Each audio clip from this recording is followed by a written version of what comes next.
We are bringing real-world assets on-chain and building institutional DeFi around it.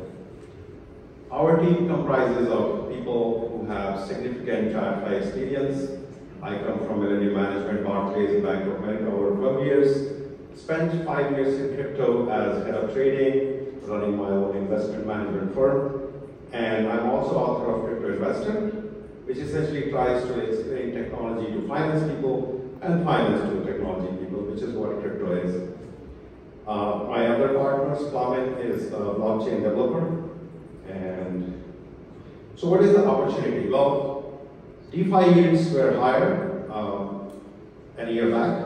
And the reason was that you could borrow dollars for very cheap and send to DeFi and earn 20% on Anchor protocol. Anybody remembers that?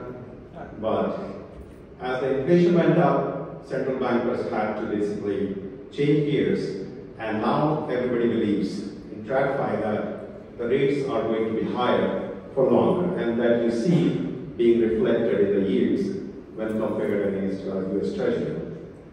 So what will happen? Well, we foresee that now real-world assets will be tokenized, more and more of them, and we are already seeing some of that move.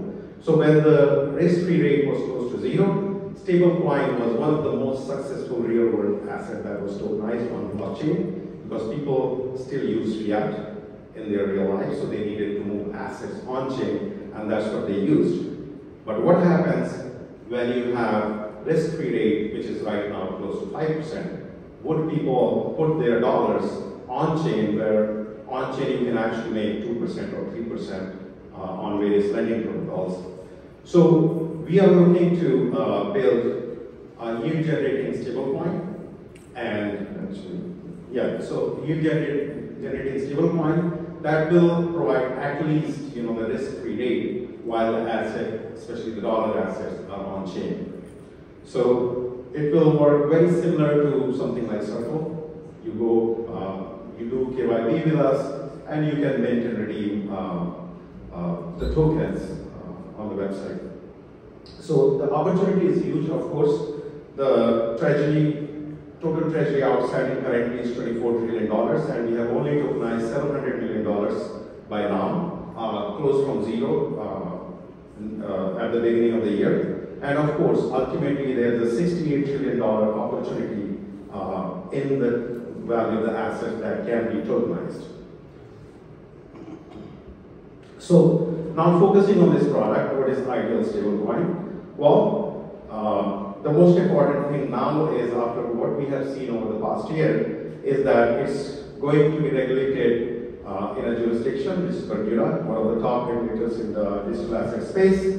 The assets are going to be held with a custodian like JP Morgan in a remote bankruptcy remote vehicle. So you are essentially getting bells and whistles of safety and soundness from traditional finance into this space, and the assets that will back the stablecoin would be very much like the money market funds.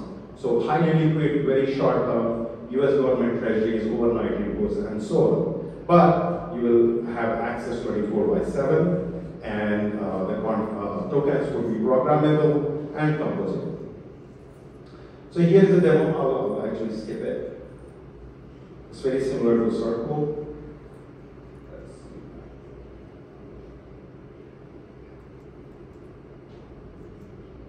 Alright, so on the back end, we are using upgradable proxy contract that allows us to change function, actually add functions in future, and user is essentially sending a signed transaction, which then basically allows the XUSD contract to make multi-contract calls, and that's where we are interacting with Sorbonne, working with Sorbonne to make it work. These are the potential partners. So if you are wallet Anchor or building a lending or exchange protocol, very soon people who hold stables on your platform would require to earn risk-free rate. So please talk to me, talk to us, so that we can help you prepare when that happens. Thank you.